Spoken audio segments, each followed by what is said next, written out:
আল্লাহ পাক বললেন ইন্না আনজালনা আলাইকাল কিতাবা লিন-নাসি বিল হক, we have revealed this book to thee in truth for mankind।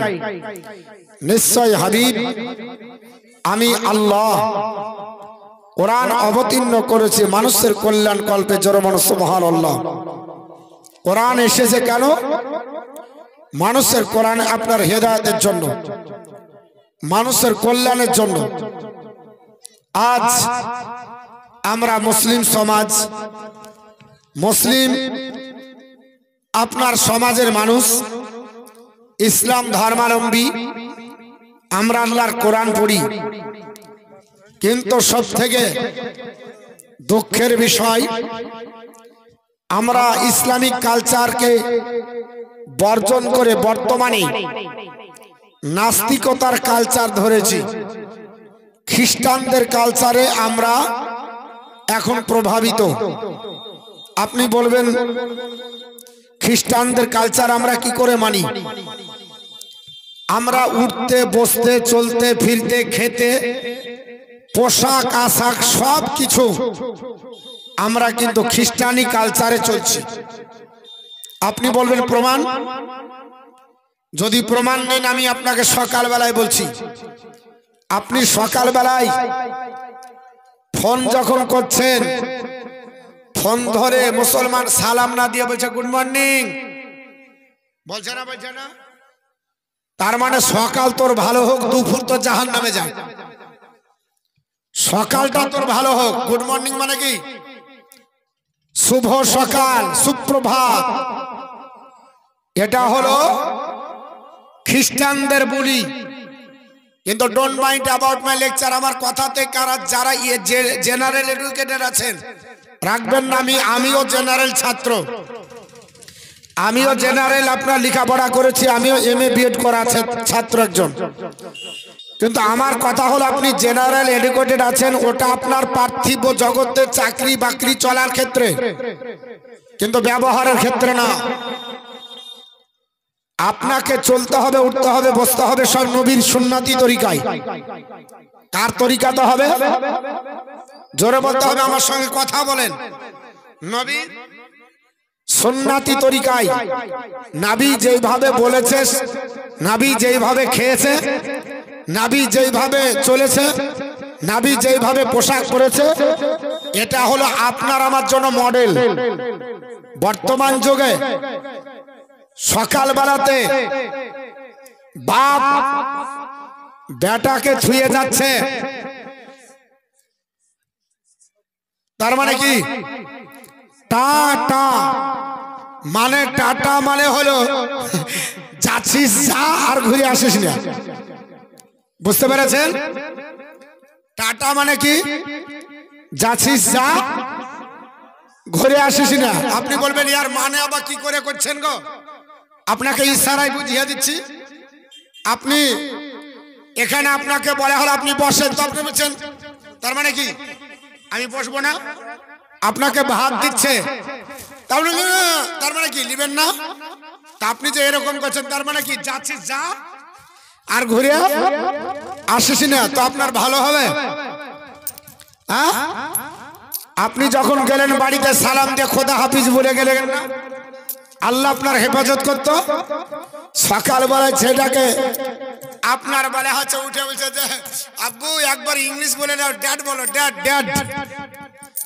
আপনার বেলা হচ্ছে ও শিখাচ্ছে না, আব্বু, আব্বুটা শিখান, আব্বা শিখান, ড্যাড। আধুনিক সমাজ আপামনি কি বলছে? আপামনি, মাসি, বিশাল ব্যাপার গো, কঠিন। আপনার বলে হচ্ছে শিক্ষিত মাত্র 2 পাতা পড়েছে, এখনো মাধ্যমিক পাস করতে পারেনি। ওর চলার ঢঙ্গই আলাদা, বলার ঢঙ্গই আলাদা। রাত্রে ঘুমাতে যাচ্ছে তো বলছে গুড নাইট, তার মানে তুই রাতে যা করলি কর, সকালবেলায় তুই জাহান্নামে যা। বুঝতে পেরেছেন? চলা ফিরা উঠা বসা সব আপনার খ্রিস্টানি কালচার। আমার কথা হয়তো আপনাদের খারাপ লাগবে, কিন্তু প্র্যাকটিক্যাল আমি আপনাদেরকে একটু বুঝাবো। আর যতক্ষণ থাকবে ইনশাআল্লাহ কোরআন হাদিসের উপর আলোচনা করব। কিন্তু আমাদের যেটা হচ্ছে আমরা যেটা করছি কি কৃষ্টি কালচার আমাদের ভিতরে আছে। আজকে দেখুন, আজ বর্তমান যুগে আমরা বাড়ি থেকে বিদায় সালাম দিয়ে বিদায় হয় না, কিন্তু সালাম দিলে লজ্জা লাগে। বউকে যদি সালাম দেয়, পাশে কার কেউ যদি শুনে নেয়, তো ওর মুখ দেখানে আর জায়গা নাই, ওর জন্য সালাম দেয় না। ই হচ্ছে আপনার বলে হচ্ছে কি করছে, টাটা দেয়, তখন বলেছে না না দারুণ ব্যাপারে স্টাইল কত রে, এই আধুনিকতা বেড়ে গেছে, টাটা দেয়, তখন আর আপনার লজ্জা লাগে না। ও যখন গুড মর্নিং বলে লজ্জা লাগে না। জান কলিজা টুকরা অমুক অমুক বলে, তখন তাকে লজ্জা লাগে না। সালাম দিলে ওকে লজ্জা লাগে, সালাম দিলে লজ্জা লাগে। এর জন্য বলছে বউকে সালাম দিতে হবে, কঠিন ব্যাপার, বউকে সালাম দিতে হয় না। ওর জন্য আপনার বউকে সালাম দেয় না। শুনেন, নবী বলেছে বাড়ি থেকে যাবার সময় সালাম দিয়ে যাও, আর বাড়িতে ঢোকার সময় সালাম দিয়ে ঢুকো, তোমার বাড়িটা আল্লাহর রহমতে ভরপুর থাকবে। আজ বর্তমান সমাজ, আপনারা শিক্ষিত সমাজ, আজকে পৃথিবীর জমিনে বর্তমানে যারা ছেলে ইয়ং জেনারেশন, এদেরকে ইসলামিক পোশাক দেন, হারগিজ পরবে না। যারা ইয়ং জেনারেশন মেয়ে আছে, ওকে আপনার ইসলামিক পোশাক দেন, ও জীবনে পরবে না। ওই এখন স্কিন টাইট গেঞ্জি নেবে আর 12 মুন্ডা প্যান্ট নেবে। ওই এখন আপনার বলে হচ্ছে সানিয়া মির্জার মতো, ও আপনার মনে হচ্ছে বাস্কেট খেলবে। ও যাচ্ছে তো রাস্তাতে চিনা যায় না, ও মেয়ে ছেলে যাচ্ছে না বেটা ছেলে, হেলমেট পরে নিয়েছে দিয়া, ওর আপনার বলে হচ্ছে চিনতে গেলে ওর সাইনবোর্ড চিনতে হবে। বুঝতে পেরেছেন? সামনে যেতে হবে। এর জন্য পৃথিবীর জমিনে আজ মুসলমান আপনি ইসলামিক লেবাস যদি দিতেন, ওই মেয়েটা বর্তমান যুগে আপনার বলে হচ্ছে ক্ষতিগ্রস্ত হতো না। আপনার মেয়েকে শিক্ষা আপনাকে দিতে হবে, ইসলামিক লেবাস, বোরখা তাকে দিতে হবে, ছিঁড়া পোশাক চলবে না, অর্ধ অলঙ্গ চলবে না, স্কিন টাইট চলবে না। 12 আপনার বলে হচ্ছে উন্না কোম্পানি দিতে ভোলেনি। বর্তমানে নারীরা কোম্পানির আপনার দেওয়া উন্নাটাকে লিয়া কোমরে বাঁধছে, মনে হচ্ছে ফুটবল খেলতে যাবে। উন্না কোম্পানি দিতে ভোলেনি।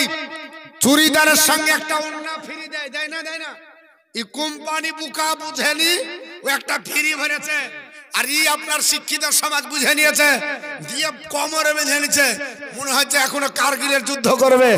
আপনারা বলে হচ্ছে উন্না দেয় না, এগুলো হচ্ছে খ্রিস্টানি কালচার। কারণ চুলগুলো এড়িয়ে চল, বাতাস খাতুন হাওয়া খাবে আর যাবে।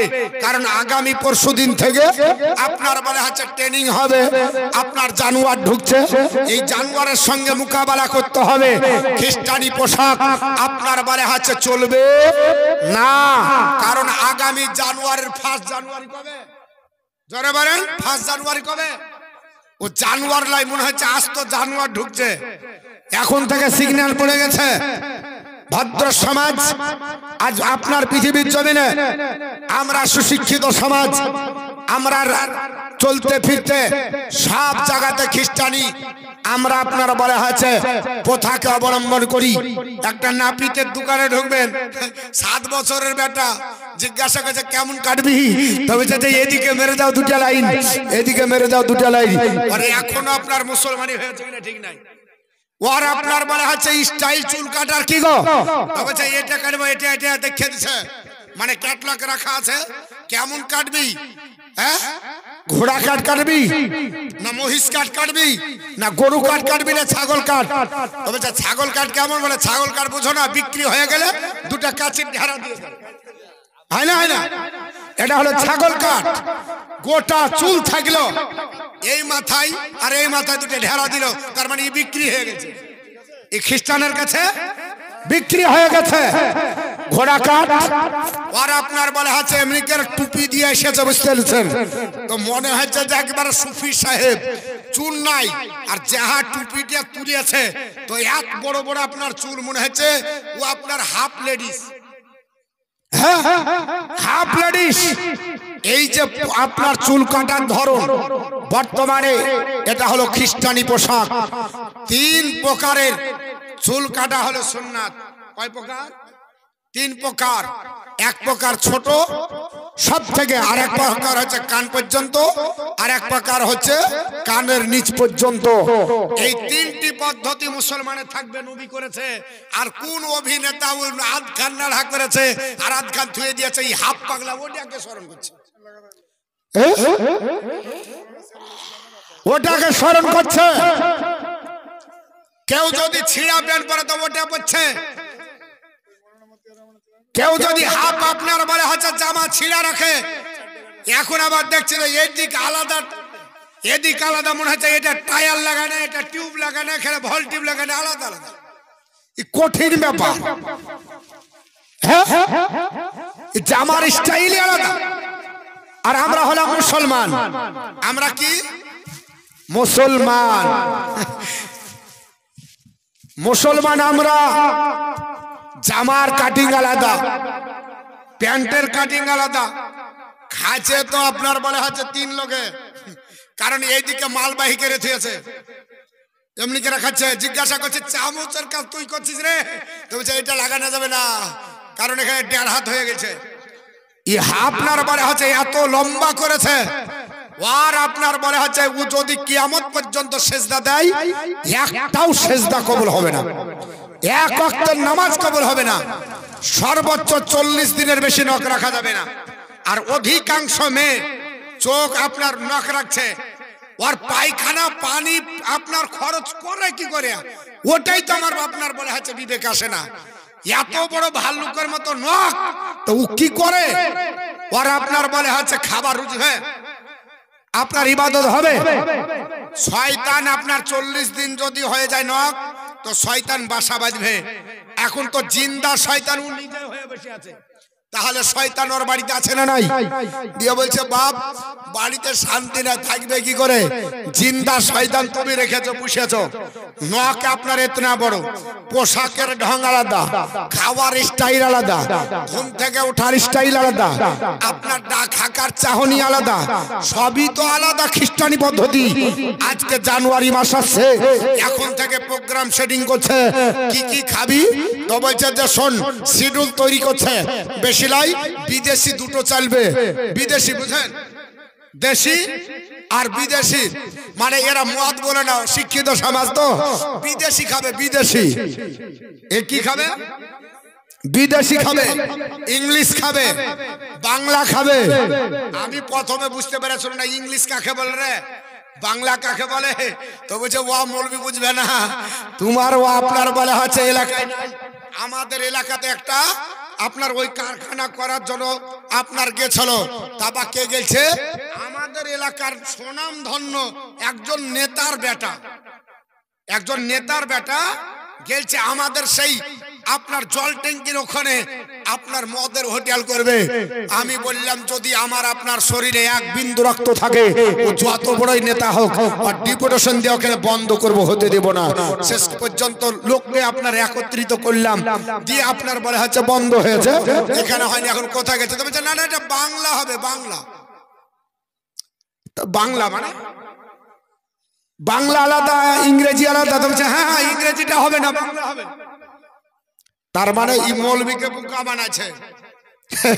মৌলবী তো এটা একটু পড়াশোনা জানে নাকি? বাংলা মানে কি, ইংরেজি মানে কি, একটু দেখে নিব। মুসলমান আগের দিনে মদ খেত না, মাতাল গলা খাইত। আর এখন মদ খেলে সুনাম করে, বলছে যে ভদ্রলোক খাই তো কেউ জানতে পারে না। হ্যাঁ ও খায় তো জানতে পারে না, ওর সুনাম করে।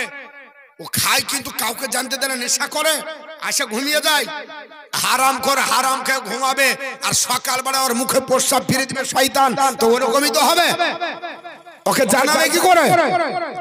শোনে রেখে দেন, এক বিন্দু পরিমাণে মদ যদি পেটে চলে যায়, কিয়ামতের দিন আপনাকে ওই পরিমাণে মুখ পুজ পান করানো হবে। আজ মুসলমান আমাদের আপনার বিয়ে অনুষ্ঠানে গান বাজনা ছিল না? ছিল গান বাজনা ছিল। একটা বিয়ে দেখাতে পারবেন গান বাজনা না হলে হয়? বিয়ের সময় তো মৌলবীকে ডেকে বলছে হুজুর ফাতিহা করেন কেন? আমার নাতির বিয়ে হবে, পুতার বিয়ে হবে, আর দোয়া করেন গাউসুল আজমের মতো যেন একটা পুতা হয়। বেটার বিয়ে দিচ্ছে, মেয়ের বিয়ে দিচ্ছে, আর দোয়া করে বলছে গাউসুল আজমের মতো ধরে পুতা হয়। আর মৌলবি আপনার জান ভরে দোয়া করলো, তারপরে পরেই শাহরুখ খান নাচছে। আল্লাহ বলছে তোর বাড়িতে একবারে দাজ্জাল পাঠাবো। পৃথিবীর জমিনে আপনার বলে হচ্ছে মৌলবীকে নিয়ে দোয়া করছো, আর তুমি আপনার মৌলবী বাড়াইতে পারেনি ওই মায়েকে, তুমি আপনার বলে হচ্ছে সিডি চালিয়ে গান বাজিয়ে মদের আড্ডা করে পার্টি করছো, আর তুমি বলছো গাউসুল আজমের মতো একটা বেটা দে। আল্লাহ তোমার কপালে শান্তি দেবে না। তোমার বাড়িতে আপনার বলে হচ্ছে যে আসবে ও আপনার তোমার হাড্ডি পর্যন্ত চুষে চুষে খাবে, কারণ তুমি আশা করোনি ইসলামিক কোথায় তোমার বাড়িতে বিয়ে হলো না। আজ মুসলমানের বাড়িতে অধিকাংশ বাড়িতে মদ হচ্ছে আপনার বিয়ের অনুষ্ঠানে, আজকে পার্টি হচ্ছে, আজকে আপনার বলা হয়েছে যে কোনো অনুষ্ঠানে মদ পান করে, মদ শরীয়তে হারাম, আর আজকে মদ খাচ্ছে। আজকে ইন্টারেস্টের টাকা লাগে বলছে মৌলভী সাহেব কিছু নয়, আমার টাকায় ও ব্যবসা করে তার জন্য কিছু আমাকে দেয়। এটা লাভ দেয়, লাভ মানে সুদ বললে তো বুঝে নেবে, লাভ দেয় লাভ। এক দিরহাম পরিমাণে সুদ যদি আপনার পেটে চলে যায়, আপনার সবচাইতে ছোট প্রকার গুনাহ হবে আপন মায়ের সঙ্গে জেনা করা। 70 প্রকারের গুনাহ হবে, তার মধ্যে সবচাইতে ছোট গুনাহ আপন মায়ের সঙ্গে জেনা করার গুনাহ হবে। তাহলে আমাদের এলাকাতে এখন এই ব্যবসা চলছে না, চলছে না? দোকান দোকান দিয়ে যাচ্ছে, দোকান দোকান দিয়ে যাচ্ছে, দিয়ে বলছে যে তুই আমার টাকায় ব্যবসা কর, পরে আমাকে কিছু দিস। কারণ ই আপনার বলে হচ্ছে লাভ বলে, ই আপনার সুদ বলে না, কারণ ই হলো ভদ্র সমাজ, হারাম খায়, কিন্তু আপনার বলে হচ্ছে হারামটাকে হালাল মনে করে খায়। আস্তাগফিরুল্লাহ। আজ এর জন্য মুসলমান লাঞ্ছিত, পদদলিত, অবহেলিত, ঘৃণিত। আমার মুসলমান, আমার কথায় কেউ রাগ করবেন না, সমাজে যেটা চলছে আজ বর্তমানে এর জন্য বলতে বাধ্য। আগামী জানুয়ারি মাসে আপনার বলে আছে ছেলেদের টাকা পকেটে থাকবে না, হাজারদুয়ারির নামে আপনার বলে আছে মতিঝিলের নামে তারা আপনার ফুটাবে, আর খ্রিস্টানি পদ্ধতিতে গান বাজনা করে নেচে তারা মাতাল হয়ে যাবে, প্যান্ট পর্যন্ত খুলে যায়, বুঝতে পারে না, আপনার রাস্তায় পড়ে থাকে। এই পদ্ধতিটা সম্পূর্ণ হলো খ্রিস্টানের পদ্ধতি। আমরা খ্রিস্টানের পদ্ধতি অবলম্বন করব না। যদি টাকা বেশি থাকে তাহলে আপনি এক কাজ করেন, সেই দিন বাড়িতে সবাই মিলে আপনি আনন্দ ফুর্তি যদি করতেই হয়, তাহলে আপনি মাংস ইটা ওটা কিনে বাড়িতে সপরিবারে খান। কি করেন? সপরিবারে খান। কিন্তু আপনাকে জানুয়ারি মাস পালন করতে হবে, কে বলেছে? আল্লাহর কোরআন বলছে মুশরিক আর ইহুদি, খবরদার তোমরা তাদের অনুসরণ করো না, তারা তোমাদের বন্ধু হতে পারে না। আর আজকে তাদের দেওয়া দিনকে আমরা মাতামাতি করি। ঈদ অতটা আমরা উদযাপন করি না যতটা জানুয়ারিতে, 1 জানুয়ারিতে আমরা যাই ট্রেনে, আপনার রাস্তায় ট্রেনের পাওয়া যায় না, বসার জায়গা পাওয়া যায় না। 1 জানুয়ারিতে আমার জালসা আছে বারাসাতে, আমি তো ওটাই চিন্তা করছি যাবো কি করে। সব মুসলমানের ছেলে আজকে বর্তমানে 1 জানুয়ারি নিয়ে ব্যস্ত। আমি করে যেন নিবেদন করব ভাই, 1 জানুয়ারি এটা সম্পূর্ণ খ্রিস্টানের দেওয়া আপনার বলা হয়েছে প্রথা। কিছুদিন আগে বড়দিন গেল, কি দিন? বড়দিন। আর আমাদের মূল্যবান দিন চলে গেল। এই আপনার বলে হচ্ছে মুসলমান এখন বড়দিনের কেক খেতে হবে, বলছে একটা কেক নিয়ে এসে, বলে কোন দিনে? বলছে বড়দিনের কেক। আপনার বলে হচ্ছে জীবনে কোনোদিন খাইনি, ও আপনার বড়দিনে 25শে ডিসেম্বরের কেক খাবে। এটা সম্পূর্ণ গুনার কাজ, এটা সম্পূর্ণ আপনার বলে হচ্ছে শিরকের কাজ, শিরকের আওতায় পড়ে যাবে। বড়দিন মানানো এটা চলবে না, এটা আপনার কেকটা খাওয়া যাবে না। আজ বর্তমানে বড়দিনের কেক আপনার বলে হচ্ছে পাল্লা দিয়ে আপনার যুবক ছেলেরা যে আপনার নিয়ে এসে খেতে, তার একটা কেকের দাম কত গো? 400-500 টাকা। আর ওর পকেটে টাকা নাই, ধার করে নিয়ে যাচ্ছে, ধার করে নিয়ে যাচ্ছে। তো বাপ, এসবগুলো থেকে আপনাকে আমাকে বিরত থাকতে হবে। আল্লাহর কোরআনের কাছে আসুন, কোরআন আপনাকে সঠিক পথ দিবে। কোরআনের কাছে আসতে হবে। বিশ্বনবী সাল্লাল্লাহু তাআলা আলাইহি ওয়াসাল্লাম যে কোরআনের বাণী আপনার শরীয়তে, এই কোরআনের বাণী আপনার কাছে যদি থাকে, আমার কাছে থাকে, চিন্তা নাই। আপনার বলা হচ্ছে আজকে মুসলমান একজন লাঞ্ছিত, বলছে মুসলমানদেরকে খুব আপনার ক্ষতিগ্রস্তের মধ্যে মুসলমান আছে, মুসলমানদের আপনার শান্তি নাই, মুসলমানরা বিপদের মধ্যে আছে। আরে মুসলমান কতটুকু বিপদ আছে? দাজ্জালের মতো যদি আপনার ফিতনাও পৃথিবীতে আসে, নবী বলছে সেই ফিতনা থেকেও বাঁচতে পারো আল্লাহর কোরআনের শরণাপন্ন যদি হও। দাজ্জালের থেকে আর বড় ফিতনা নাই, আছে? তাতে থেকেও বাঁচবেন যদি নবীর কথা শুনে কোরআন অনুযায়ী মেনে চলেন। কি মানতে হবে? আসল অনেক কথা বললাম, কারণ এবার আপনাদেরকে মূল বিষয়ের দিকে নিয়ে যাই। একটু আপনার বলে আছে সবাই চায় সুর না হলে ভালো লাগে না, না সবাই চায় সুর, বুঝুক আর না বুঝুক, মৌলবি একটু গলা হালাবে বাস।